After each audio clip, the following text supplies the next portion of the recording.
ወንዙ ካንተ ጋር ካንቺ ጋር አለ ወይ? አዎ ወንዙ አለ ካላችሁ ወንዙ ማንኛውንም ስርዓቶችን ወደ ፍሬ የመቀየር አቅም አለው። ወንዙ ደግሞ ያለው አለቱ ውስጥ ነው። አለቱ አንቺ ጋር ካለ አሁንም ያ ወንዝ አንቺ ውስጥ አለ።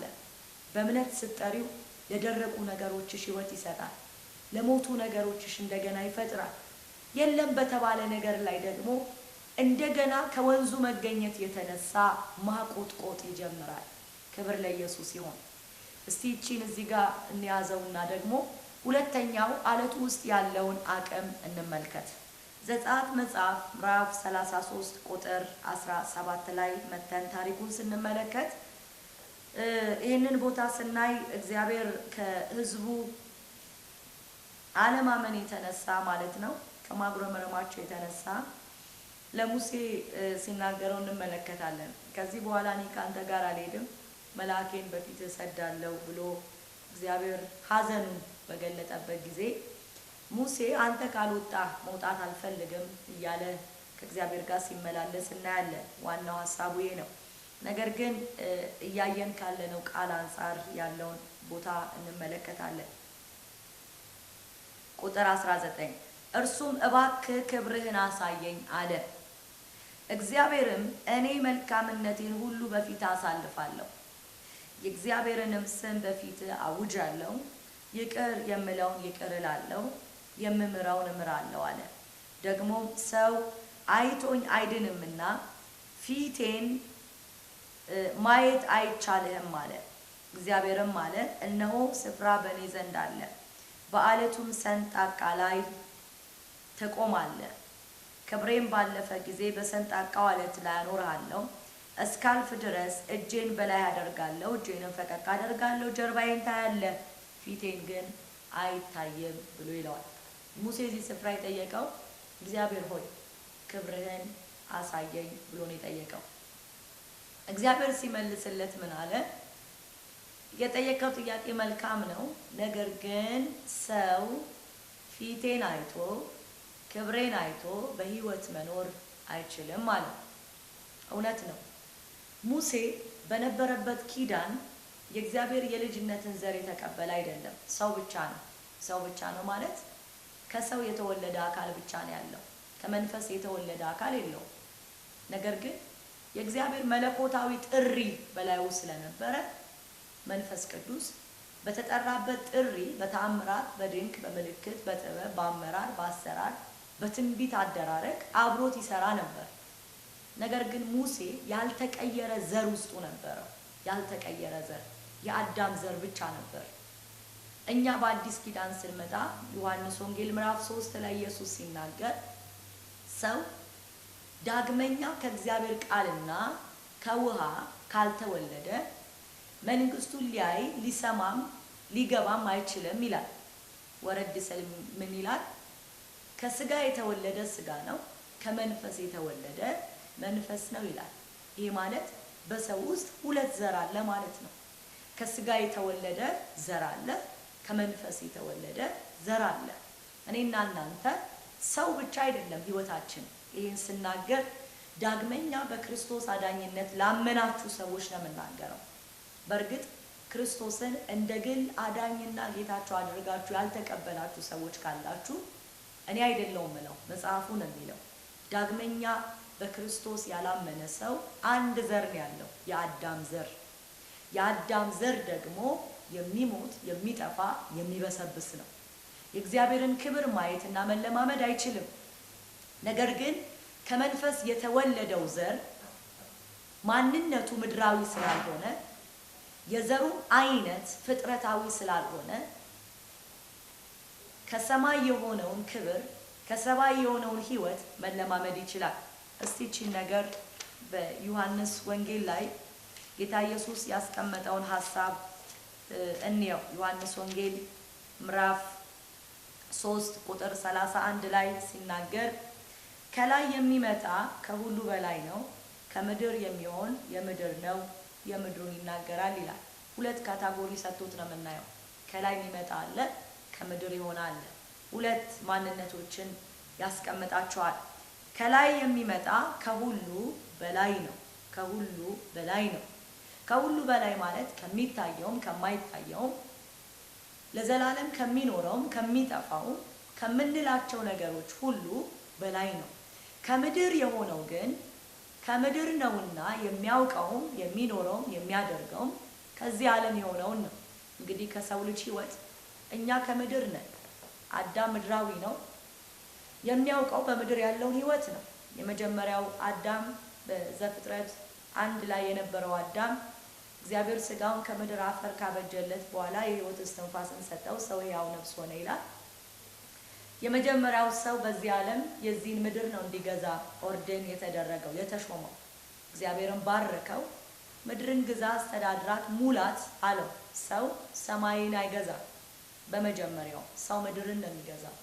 የሰው ልጅ የተሰጠው ስልጣን በምድር ላይ እንዲገዛ፣ እንደ እግዚአብሔር እንዲገዛ፣ እንደ እግዚአብሔር እንዲያስተዳድር ነው እንጂ መንፈስ በሆነው ዓለም ላይ እንዲገዛ፣ እንዲመራ፣ እንዲያስተዳድር ስልጣን አልተሰጠው። ያ ማለት ዛሬ ዳግመኛ የተወለደው ዘር ካለው ስልጣን የመጀመሪያው ሰው ስልጣን አይገናኝም። የመጀመሪያው ሰው ስልጣን ምድር ላይ የሚታየው ዓለም ላይ ብቻ ነበር። ይሄም ሆኖ እያለ ነው ሰው እንግዲህ ዘፍጥረት 3 ላይ ስንመጣ የእባቡን ሐሳብ ሲቀበል የእባቡን ጥበቡ አድርጎ ሲሞላ ገዢነቱን ተነጥቆ የዚህ ዓለም ገዢ የተባለው ዲያብሎስ የሰውን ልጅ ስልጣን ተቀብሎ በሰው ዓለም የሰው ዓለም ገዢ ራሱንም ሰውን ጨለማ ተቆጣጠረው። ስለዚህ ሰው ትክክለኛ በምድር የነበረውንም ስልጣኑን ተነጥቋል ማለት ነው። ለዚህ ነው ኢየሱስ ሲመጣ አሁን የዚህ ዓለም ገዢ ወደ ውጪ ይጣላል አለ። ወደ ውጪ ተጥሏል። የት ነው ወደ ውጪ የተጣለው? ሰይጣን ውጪ የሚባለው ፊዚካል ዓለሙን ብቻ አይደለም። እውነት ነው። ተፈጥሮ በባርነት ተገዝቷል ይላል። ተፈጥሮንም ለተፈጠረበት ዓላማ መኖር እንዳይችል የዚህ ዓለም ገዢ ውሃውን ማዕበል እያደረገ ንፋሱን አውሎ እያደረገ ጎርፍ እያደረገ እየተጠቀመ ነው በተፈጥሮ ላይ ያለው። ሌላኛው ግን ወደ ውጭ የተባለው ከሰው ነፍስ ውስጥ ነው። ምክንያቱም የዚህ ዓለም በር የሆነው ሰው ነው። ዓለሙን እንዲገዛ እንዲያስተዳድር እግዚአብሔር ለሰው ከተሰራው ሰማይ ጀምሮ እስከ ምድር ጥልቅ ድረስ በር አድርጎ የሚጠቀመው የአዳምን ነፍስ ነው። ይሄንን የአዳምን ነፍስ ጨለማ ስለገዛው ወደ ውጪ ተጣለ ብሎ ኢየሱስ ሲናገር ከሰው በር ከሰው ነፍስ ውስጥ ነው የተጣለው። አንድ ሰው ጌታ ኢየሱስ ክርስቶስን ተቀብዬዋለሁ ብሎ በሕይወቱ ላይ ሲሾመው ለጨለማ ከነበረው በር ለጨለማ ከነበረው መገለጥና አሰራር ለብርሃን ዓለም መንግስት በርነቱን እየቀየረ ነው ማለት ነው። አስቀድሞ ሰይጣን በሱ ውስጥ ከነበረ በዚህ ዓለም እያለፈ የሚያጠፋው፣ የሚገድለው፣ የሚያርደው፣ የሚያሰቃየው፣ ኃጢአትን የሚያደርገው ክርስቶስን ሲቀበል ለጽድቅ መገለጥ በሩን ነው የሚቀይረው። ስለዚህ በዚህ ሰውነቱ ውስጥ ኃጢአት እንዳያልፍ ማንነቱን ይቀይራል። ሰይጣን በሱ ሆኖ እንዳይጠቀም ማንነቱን ይቀይራል። ስለዚህ የምድር ሰው የመጀመሪያውን ስልጣኑንም ተነጥቆ ሰው በሱ ውስጥ ጨለማ ስለገባ ገዢነቱ በጨለማ ውስጥ ሆኗል። ሰው ብቻ ስንሆን ምድራውያን ነን። በሌላ አማርኛ በእኛ ህይወት ውስጥ ሌላ ባለስልጣን ገዢ አለ። ብዙ ሰው እኔ መቼ ሰይጣንን በላይ ሾምኩት ይላል። እውነት ነው፣ ሰይጣንን አልሾም ነው። ዳዊት ግን ሲናገር እናቴ በአመፃ ጸነሰችኝ በኃጢአትም ተወለድኩ ይላል። ኃጢአት እንግዲህ አካል ነው፣ ማንነት ነው። ስለዚህ ከመወለዳችን ጀምሮ ዘራችን የኃጢአት ዘር ሆኗል። ዘራችን የሞት ዘር መገለጫ ሆኗል እና ሰይጣን ግዛብኝ ብለን አናውቅም። ዘራችን ግን ለሱ ተሰጥቷል። ኢየሱስ ሲናገር እባቡንና ሔዋንን እያወራ መጽሐፍ ዘፍጥረት 3 ላይ ስናይ እግዚአብሔር ሲናገር እንዲህ አለ፣ አንተም በእድሜ ዘመን ሁሉ አፈርን ትበላለህ አለው። አፈር እንግዲህ ሰው ነው። ሰውን የሰውን ማንነት በበሽታ በድህነት በፍርሃት በጭንቀት ነው ያለው። ሴቲቱ ጋር ደግሞ ሲመጣ ከሴቲቱ የሚወለደው ዘር ራስን ይቀጠቅጣል፣ አንተ ደግሞ ሸኮናውን ትመታዋለህ፣ ሸኮናውን ትይዘዋለህ ብሎ ይናገራል። እንግዲህ የሴቲቱ ዘር ብለን የምንወስደው ክርስቶስን ነው። በእምነት የተነገረው ዘር ማለት ነው። ምን ጠብቀው የነበረው አሁን አካል የለበሰው ዘር የእባቡን ራስ የቀጠቀጠው ዘር። ነገር ግን ለእባቡ የተሰጠው እድል አለ። እድሉ አፈሩን ብላ ተብሏል። ሸኮናውን በእድሜ ዘመነ አጥቃ፣ ራእዩን፣ መንገዱን፣ ህይወቱን፣ አላማውን አጥቃ ተብሏል። ስለዚህ በአዳምና በሔዋን ውስጥ በነበረ እርግማን ሁላችን በመወለድ ሰውነታችን የአዳም ህይወታችን ለእባቡ ዘር ተሰጥቷል። እንግዲህ ከዚህ ፍርድ ያዳነን ክርስቶስ ነው።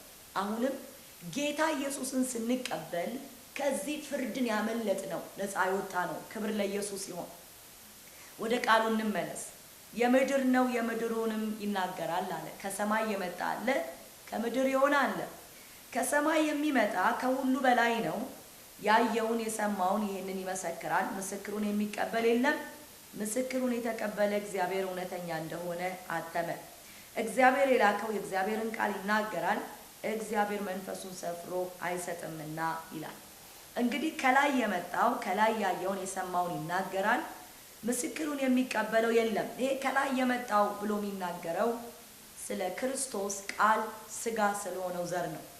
በዮሐንስ እዚህ ወንጌል ምዕራፍ 1 ላይ ስናይ በመጀመሪያ ቃል ነበር፣ ቃልም በእግዚአብሔር ዘንድ ነበር፣ ቃልም እግዚአብሔር ነበር እያለ ይናገርና ይህ ቃል የሆነው ስጋን ለብሶ እውነትን ተሞልቶ በዚህ ዓለም እንደተገለጠ ይነግረናል ማለት ነው። ይሄ ቃል ከምድር አይደለም። ቃል በመጀመሪያ ነበር፣ በእግዚአብሔር ዘንድ ነበር። ይሄ ቃል አሁን ወደዚህ ዓለም መጥቷል፣ በእኛ ዓለም ተገልጧል። ከላይ የመጣው ቃል ስጋ የሆነው ዘር ነው፣ እርሱም ክርስቶስ ነው ማለት ነው። ይሄ ክርስቶስ ከላይ የሰማውን ይነግረናል፣ ከላይ የሰማውን ያወራናል። ምስክሩን በሰው ዓለም የተቀበለው የለም። የተቀበለው ግን መንፈስ ቅዱስን በመስጠት አተመው፣ አደለ ብሎ ይናገራል። እስቲ 35 ላይ እንምጣ። አባት ልጁን ይወዳል፣ ሁሉም በእጁ ሰጥቶታል። በልጁ የሚያምን የዘላለምን ሕይወት አለው፣ በልጁ የማያምን ግን እግዚአብሔር ቁጣ በእርሱ ላይ ይኖራል እንጂ ሕይወትን አያይም ይላል። እንግዲህ በልጁ የሚያምን ዘላለማዊ ሕይወት አለው። በልጁ የሚያምን ምድራዊ ብቻ አይደለም፣ ሰማያዊ ነው። ከላይ የመጣውን ዘር ስንቀበል ከላይ የሆነውን ሕይወት ተሞልተናል ማለት ነው። ስለዚህ እኛ እንደ ሙሴ አይደለንም። ሙሴ ምድራዊ ብቻ ነበር። ለዚህ ነው እግዚአብሔር ሰው ፊቴን አይቶ አይድንም አለው። ያልተቀየረ ዘር አለው። እኔና እናንተ ግን ዳግመኛ ክርስቶስን ስናምን ከላይ የመጣው ዘር ተቀብለናል። ከሁሉ በላይ የሆነው ዘር ተቀብለናል። ዘላለማዊ የሆነው ሕይወት ተቀብለናል። ክብር ለኢየሱስ ይሁን። ስለዚህ እንደ ሙሴ እኛን ሰማይ ሊመልስልን አይችልም፣ ሰው ብቻ ስላልሆነን የእግዚአብሔር ልጅነት ዘርም እኛ ውስጥ ስላለ። ነገር ግን ምን አለው እግዚአብሔር? ሰው አይቶኝ አይድንም ቢሆንም አለና አንድ ዲቫይን የሆነው ኔቸር ወይንም ግሎሪ መለኮት የሆነውን ባህሪና ክብር ሰው መለማመድ የሚችልበት ስፍራ በሱ ዘንድ እንዳለው እግዚአብሔር ተናገረ። እስቲ ያንን ስፍራ ነው እንድናየው የምፈልገው። ሰው አይቶኝ አይድንም፣ ፊቴን ማየት አይቻልም አለው። እነሆ ስፍራ በእኔ ዘንድ አለ፣ ነገር ግን አንድ ስፍራ አለ ክብር የምትለማመድበት። ያን ስፍራ ምን ብሎ ጠራው? በአለቱ ላይ ትቆማለህ፣ ክብሬም ባለፈ ጊዜ በሰንጣቃው አለት አኖርሃለሁ አለው። ይሄ አለት የጠየቀውን ክብር ማየት እንዲችል አድርጎታል። ይሄ አለት ሰው ሊያየው የማይችለውን የእግዚአብሔርን ፊት፣ የእግዚአብሔርን መገለጥ፣ የእግዚአብሔርን ሕይወት መለማመድ እንዲያስችል እግዚአብሔር አስቀምጧል። ጌታ ኢየሱስ ይባረክ። እስቲ እንደዚህ እንየው። ሙሴ አለቱን በቆመበት ጊዜ ክብር ያያል። ምን ያህል ሰዓት አለቱ ላይ ቆሞ ይሆን? 1 ሰዓት፣ 2 ሰዓት፣ 3 ሰዓት። የቆመበትን ሰዓት ልክ ክብር ውስጥ ነው ያለው። ምክንያቱም ክብሩ በአለቱ ውስጥ ነበር የነበረው። እኔና እናንተ ከዚህ አለት ጋር ያለን ህይወት ምን ያህል ይሆን? እንደ ሙሴ 1 ሰዓት 2 ሰዓት ይሆን ቆመን ክብር የምናየው? ወይስ በእኔና በእናንተ በአዲሱ ኪዳን ከአለቱ ጋር ያለን የህይወት ስርዓት የማያቋርጥ ክብርን እንድንሞላ አድርጎን ይሆን? እስቲ አሁንም ሌላ እግዚአብሔርን ቃል እንመልከት። እዚች ጋር እንድትይዙት የምፈልገው አለቱ ባለበት ክብር አለ። አለቱ ባለበት የሚያበራ የእግዚአብሔር ፊት አለ። ጌታ ኢየሱስ ይባረክ። ኢሳይያስ 51 ላይ እንዲህ ብሎ መጽሐፍ ይናገራል። ቁጥር 1 እናንት ጽድቅን የምትከተሉ እግዚአብሔርን የምትሹ ስሙኝ፣ ከእርሱ የተቆረጣችሁበትን ድንጋይ ከእርሱም የተቆፈራችሁበትን ጉድጓድ ተመልከቱ ይላል። እናንተ ጽድቅን የምትከተሉ እግዚአብሔርንም የምትሹ ስሙ። አንድ ነገር አትኩራችሁ እዩ ይላል እግዚአብሔር በነቢዩ አፍ ውስጥ ሆኖ። እዩ ምን እንይ? የተቆረጣችሁበትን ድንጋይ እዩት፣ የተቆፈራችሁበትንም ጉድጓድ ተመልከቱት። አንድ የተቆረጣችሁበት ድንጋይ አለ፣ የተቆፈራችሁበት ጉድጓድ አለ። ክብር ለኢየሱስ ይሁን። ዛሬ በማስተዋል ቃሌን የምትሰሙ ሰዎች የእግዚአብሔር ክብር ለናንተ የጊዜያት ሳይሆን የማያቋርጥ የ24 ሰዓት መለኮታዊ ልምምድ ይሆናል። እዩት። እናንተ ያላችሁበትን ማንነት፣ የተገኛችሁበትን ህይወት፣ እርሱ የተገኛችሁበት ህይወት፣ የተቆረጣችሁበት ማንነት ሲገባችሁ በዚህ ምድር ላይ ሰው ብቻ የሆነ ህይወት ተለማምዳችሁ አትኖሩ። ሰው ብቻ ሲሆን ከመብል ከመጠጥ ከሚነዳው መኪና ከሚኖርበት ፎቅ ከሰው ጋር ካለው ሰላማዊ ኑሮ ያለፈ ነገር አይኖረው። ይሄ ሰው ብቻ የሆነ ህይወት ነው። ሰው ብቻ ከሆነ ህይወት ወጥቶ የእግዚአብሔር ልጅነት የተቆረጠበት ህይወቱ ሲገባ ሌላ ክብር ውስጥ ይገባል። የዚህ ዓለም ማንነት ሴንስ የማያረገው የመንፈስ ቅዱስ ህይወት ውስጥ ይለማመዳል። ፍጹም ደስታ፣ ፍጹም ረፍት፣ ፍጹም የሆነ ከዚህ ዓለም ሊያገኘው የማይችለው በነፍሱ ውስጥ ያለ መለኮታዊ የመንፈስ ፍሰት። ኢየሱስ ጌታ ነው። ማንም ሊሰጠን የማይችል ጌታ ኢየሱስ እንዲህ አለ፣ እኔ የምሰጣችሁ ሰላም ዓለም እንደሚሰጣችሁ አይደለም አለ።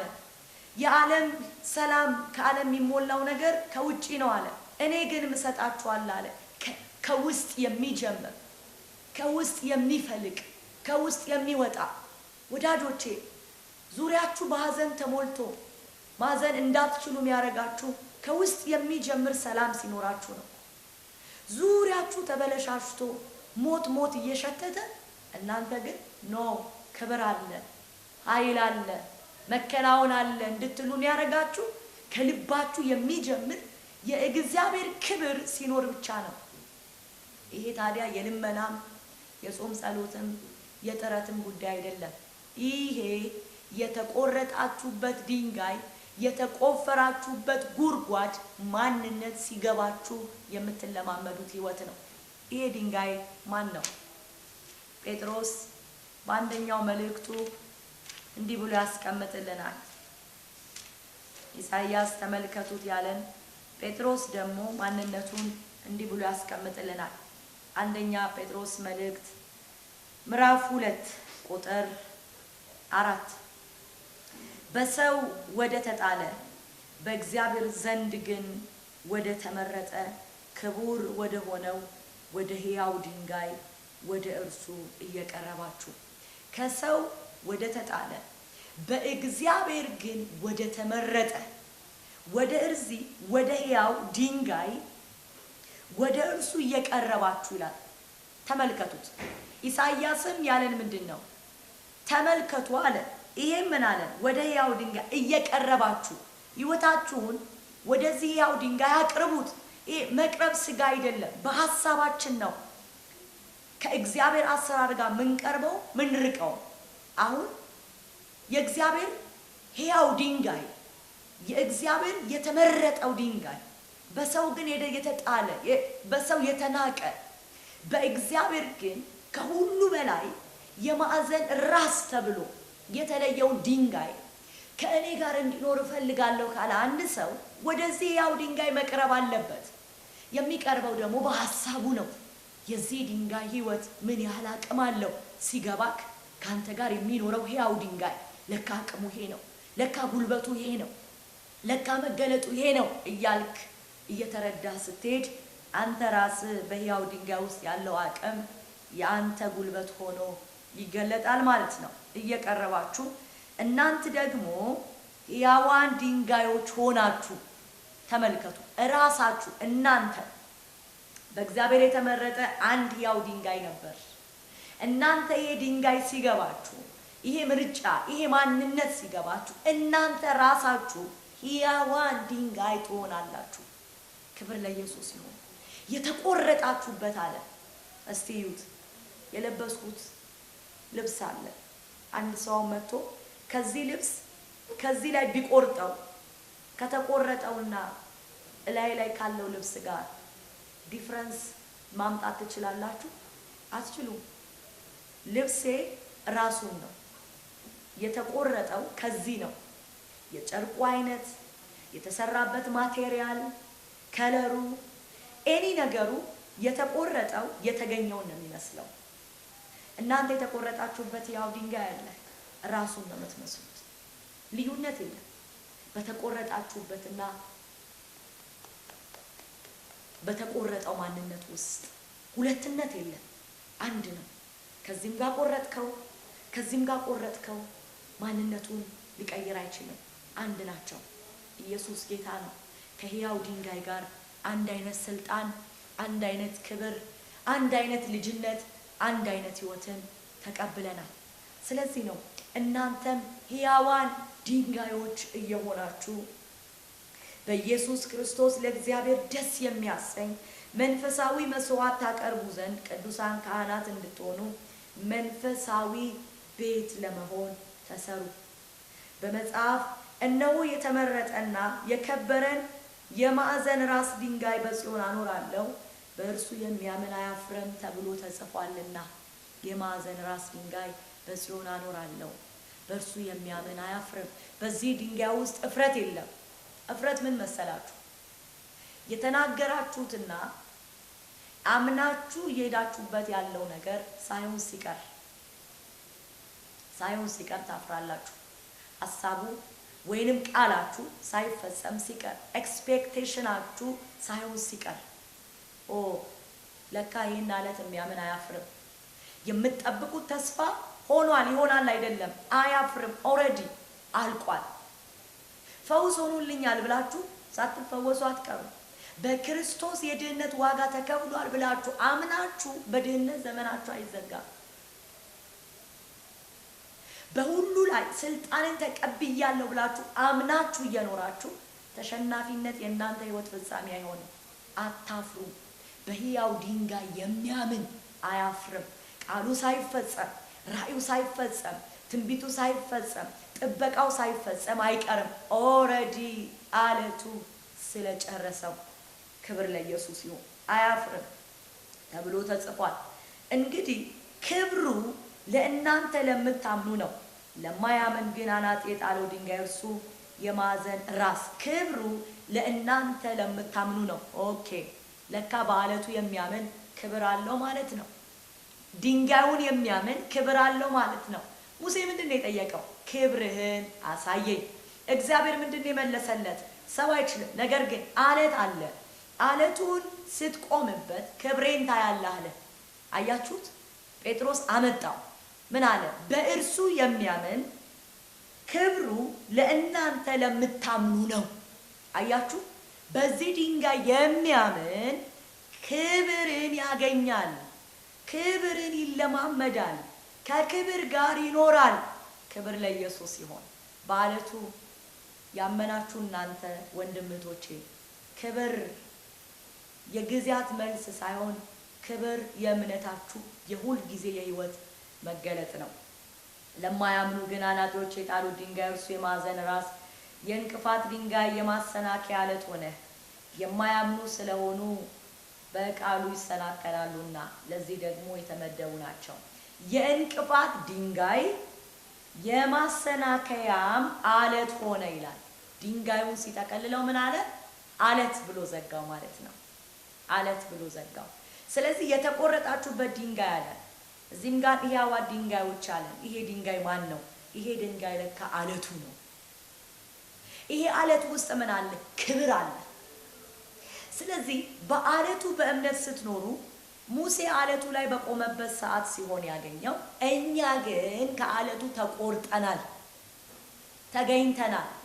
እርሱ ውስጥ ሕይወት አለ፣ ሕይወትን ተካፍያለሁ። እሱ ውስጥ አሸናፊነት አለ፣ አሸናፊ ተካፍያለሁ። እሱ ውስጥ ክብር አለ፣ ክብርን ተካፍያለሁ። አያችሁ፣ ለሰዓታት አይደለም፣ ራሱ ድንጋዩ አለቱን ስለተቆረጥኩት በሕይወቴ ውስጥ የማያቋርጥ የእግዚአብሔር የክብር ልምምድ እንዲገለጥ ተገብቶኛል ማለት ነው።